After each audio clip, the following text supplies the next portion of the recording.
نحمده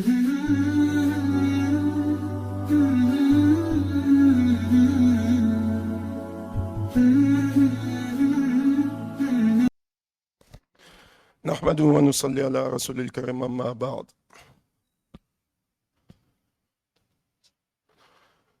Mes chers frères, Allah subhanahu wa ta'ala jalla wa ala,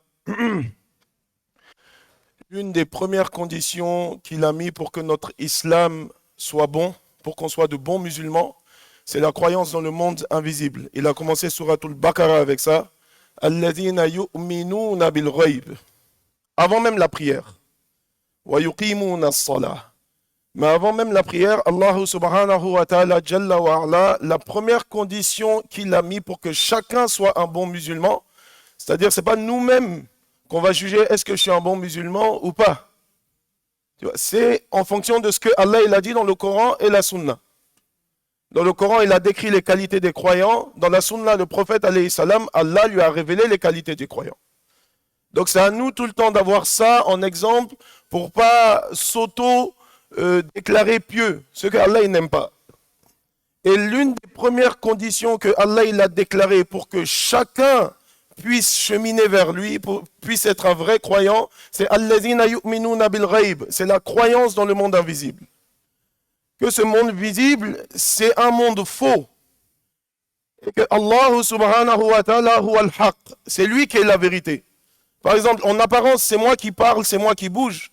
Alors que dans notre aqidah, dans notre croyance musulmane, c'est Allah subhanahu wa ta'ala qui me fait parler, c'est Allah qui me fait bouger. La hawla wa la quwwata illa billah. Il n'y a ni force ni puissance en dehors d'Allah azza wa jal. Ni force ni puissance. Tu vois quelqu'un courir, tu vois quelqu'un réfléchir, tu vois quelqu'un être fort, tu vois quelqu'un faire des exploits, ça vient pas de lui, ça vient d'Allah subhanahu wa ta'ala jalla wa ala. Ça c'est un pilier de la aqidah mes frères. C'est pour ça qu'on dit Alhamdulillah. Alhamdulillah. Le fait que tu aies dit le mot al devant Alhamd, devant Hamd, ça veut dire quoi? Ça veut dire tout ce que tu vois de bien sur terre, ça vient d'Allah. Absolument tout. Toutes les inventions qu'on a créées, etc. Allah, il les a déjà écrits dans la destinée. Tout ce qu'on a aujourd'hui, en termes de voitures, en termes de technologie, Allah subhanahu wa ta'ala les avait déjà écrits dans la destinée 50 000 ans avant la création des cieux et la terre. Et il nous a juste utilisés pour le matérialiser. Mais le vrai créateur, c'est Allah. Le vrai faiseur, c'est Allah. Donc, la croyance dans l'invisible, mes chers frères, et dans l'invisible, on a un ennemi. C'est les shaitans ou les shayatines. Eux aussi, ils sont là. Et on est obligé de prendre en compte leur effet dans nos vies. C'est-à-dire un croyant, il ne peut pas vivre comme si Shaitan n'existe pas. Imaginez quelqu'un, il t'attend à la sortie de la mosquée et il veut t'ôter la vie, il veut t'enlever la vie. Toi, tu ne prends pas ça en compte. Comme l'autruche. L'autruche, c'est un animal, un oiseau avec un long cou. Quand le chasseur arrive, qu'est-ce qu'elle fait? Elle met son cou dans un trou. Elle pense qu'elle est cachée. Et le chasseur la tue. Nous, on ne doit pas faire comme l'autruche. Shaitan, il existe. Et l'une des forces de Shaitan, il n'a pas beaucoup de pouvoir, mais l'une des forces que Allah lui a donné, c'est le wes-wes. C'est le fait de venir murmurer des pensées dans ton cœur. D'abord, il va te faire un wes-wes sur la aqidah, sur la croyance, mais est-ce qu'Allah, il existe vraiment? Est-ce que tout ça, c'est vrai? Imagine, tu meurs et que tout ça, c'est faux.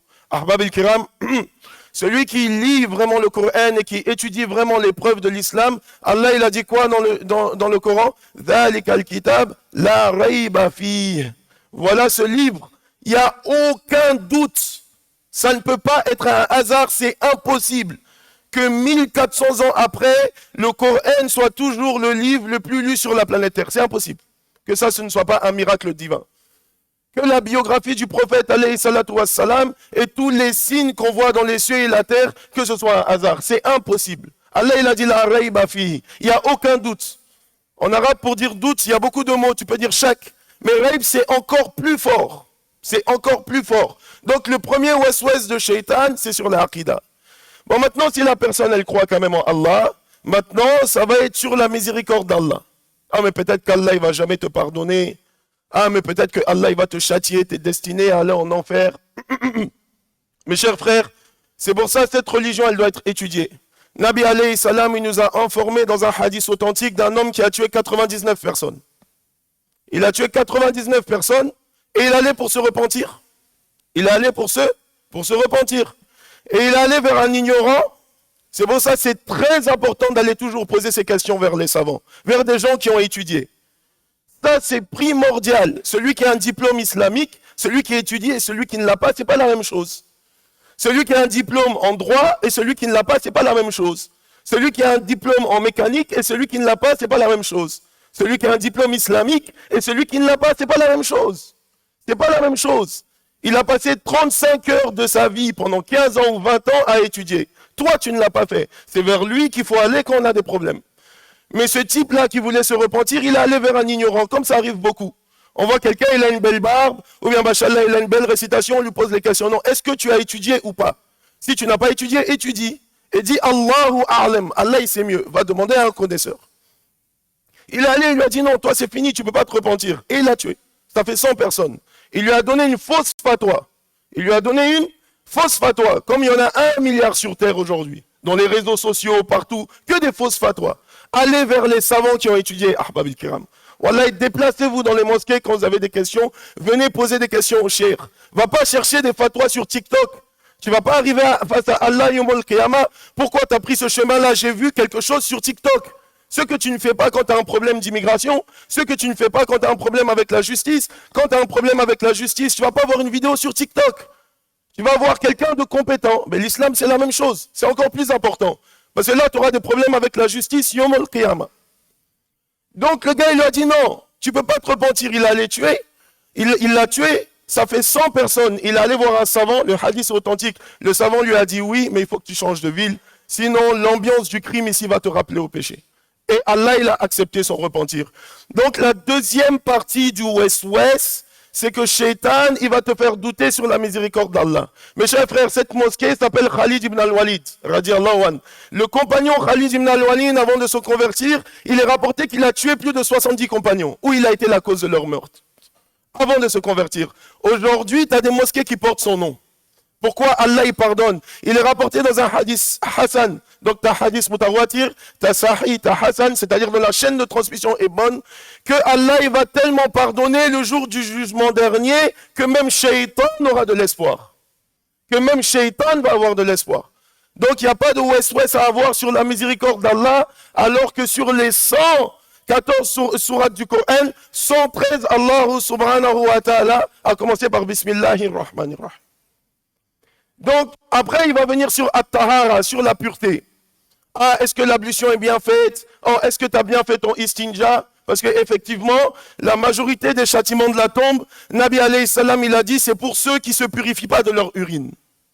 C'est-à-dire, lui, il urine et il ne se nettoie pas et continue. Le musulman, il se nettoie et il fait attention. Mais il n'y a pas d'exagération. Toute chose, c'est le juste milieu. Quelqu'un, à chaque fois, il a l'impression qu'il ne s'est pas assez bien purifié. Il passe 1 heure, 2 heures, 2 heures et demie dans les toilettes. Subhanallah, ça c'est Shaitan. Ah, il y a peut-être une goutte qui est sortie. Ah, Allah, il va te châtier. Non, le juste milieu. Toi, tu viens, tu te purifies comme le prophète alayhi salam nous a montré istinja, avec la main gauche. Tu nettoies bien tes parties. Une fois, tu sens que c'est bon, tu sors. Mais ça, c'est Shaitan qui fait ça pour te dégoûter de la religion et te laisser t'enlever de l'adoration. Ensuite, il va venir dans la prière. Ah, peut-être que tu as 4 rakas. Non, c'est la 3e raka. Non, tu n'as pas fait l'ablution. Non, tu n'as pas mis l'intention. Non, tu n'as pas fait le takbir.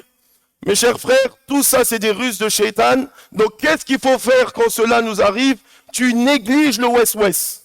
Tu négliges le West-West. Comme quand tu es en train de faire un business. Tu es en train de faire un business, tu sais que ça va réussir, et quelqu'un ne veut pas que ça réussisse. Il vient et te dit, non mais peut-être que tu ne vas pas être bien payé, non mais peut-être que le gars il va t'arnaquer, non mais... Et toi tu es sûr que tu vas bien être payé, tu ne le regardes pas. Tu ne le regardes pas, tu ne le calcules pas. C'est la même chose qu'il faut faire face au West-West. Et dans la prière, et dans la pureté, et dans tous les domaines. Tu n'écoutes pas, tu continues. Non, tu n'as fait que 3 rakas, tu dis non, je suis à 4, tu continues. C'est ce qu'il faut faire pour pouvoir guérir du West-West. Sinon, c'est une maladie que si elle grandit, elle peut faire quitter la religion à des personnes, et on l'a vu de nos yeux. Il faut le négliger. Ensuite, Shaitan, s'il n'a pas pu t'avoir dans l'adoration, dans la pureté, etc., maintenant il va essayer de t'avoir dans l'argent ou dans le mariage. La personne, elle a tout le temps de West-West. Ah, mais lui, il pense du mal de lui il pense du mal de moi. Ah, lui, il m'a dit ça, ça veut dire si. Lui, il m'a regardé comme ça, c'est parce qu'il ne m'aime pas, c'est parce que j'ai telle couleur de peau, c'est parce que je suis, c'est parce que je suis, c'est parce que je suis. Tout ça, c'est du west-west de shaitan. En vérité, la personne, des fois, par exemple, quelqu'un va venir te passer salam, toi, tu as la tête ailleurs. Ça arrive, l'être humain est faible. Tu lui as répondu froidement juste parce que tu n'es pas là. Ah, il est parti dans du west-west. Il est parti, il est fâché tout seul. Ahbab el-Kiram, ça, il faut faire attention à cet ennemi. Et comment lutter contre les west-west de shaitan? Les west-west de shaitan, ils ne s'adressent pas au cerveau. Ils s'adressent au cœur. Si le cœur est faible de spiritualité, la personne va être prise dans les west-west. Est-ce que mon argent est halal? Est-ce que mon argent est haram? Il est tout le temps en train de se poser des questions et d'avoir des doutes.